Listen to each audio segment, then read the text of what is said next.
Hello বন্ধুরা, শুভ সকাল। আশা করি তোমরা সবাই ভালো আছো। আমি বেশি ভালো না। এখানে ঘুরতে এসেছি আমরা বাড়ির থেকে প্রায় 3 কিলোমিটার ভিতরে। মানুষের ধান কিভাবে লাগাইছে এগুলা দেখার জন্য। এগুলো লাগাইছে মনে হয় আজকে হয়ে যাবে 20-25 দিন মনে হইব, মোটামুটি কালো হয়ে গেছে গা।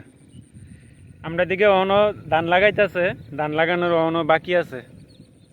এটি লাগাইছে মনে হয় 20-25 দিন হইব, মোটামুটি কালো হয়ে গেছে গা।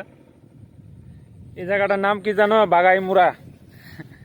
বাগাইমুড়া। আগে ছোটবেলা আমরা এদিকে এসে গরু রাখতাম। এই জায়গাটির ভিতরে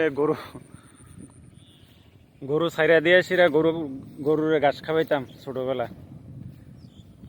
হাজার স্মৃতি। এদিকে ছোটবেলা অনেক খেলতাম, ঘুরতাম ওই জঙ্গলে, এই জঙ্গলের ভিতরে। এই জঙ্গল এখন এদিকে বাড়ি হয়ে গেছে গা। জঙ্গল নাই, জঙ্গল এখন বাড়ি হয়ে গেছে গা। এদিকে আছে, এদিকে পুরা জঙ্গল আছে, বাঁশবাগান সব এখন রাবার লাগাই লাইছে। এদিকে সব রাবার, কিছু বাঁশবাগান আছে ওই জায়গায়। এই পুরানো দিনগুলারে মনে পড়ে, স্মৃতি হিসাবে দেখতে ভালোই লাগে। তাই আইছি সকালবেলা ঘুরতে ঘুরতে এই জায়গায়।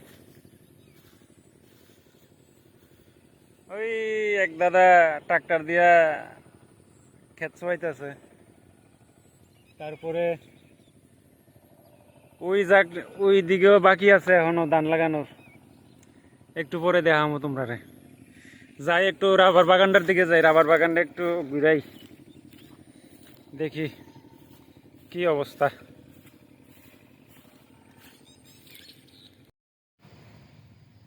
দেখো বন্ধুরা, এসেই রাবার বাগান, নীরব, নিস্তব্ধ, কোনো শব্দ নাই, কোনো কিছু নাই। আমি আছি শুধু একলা। এই সে রাবার বাগান, ঘর বাড়ি চারিদিকে কিচ্ছু নাই। একা থাকতে ভাল লাগে, তাই আইছি এদিকে। কোনো টেনশন থাকে না, মনটা ফ্রি থাকে, তাই ঘুরি আমি। একলা একলা থাকলেও আমার ভাল লাগে অনেক। প্রকৃতির কাছাকাছি থাকার লেগে আমি চেষ্টা করি সবসময়, আগের থেকেই। আমি মানুষের লগে বেশি মিশতে পছন্দ করি না। একলা, কম কথা, একলা থাকাটাই আমার কাছে বেস্ট, সবচেয়ে ভালো লাগে।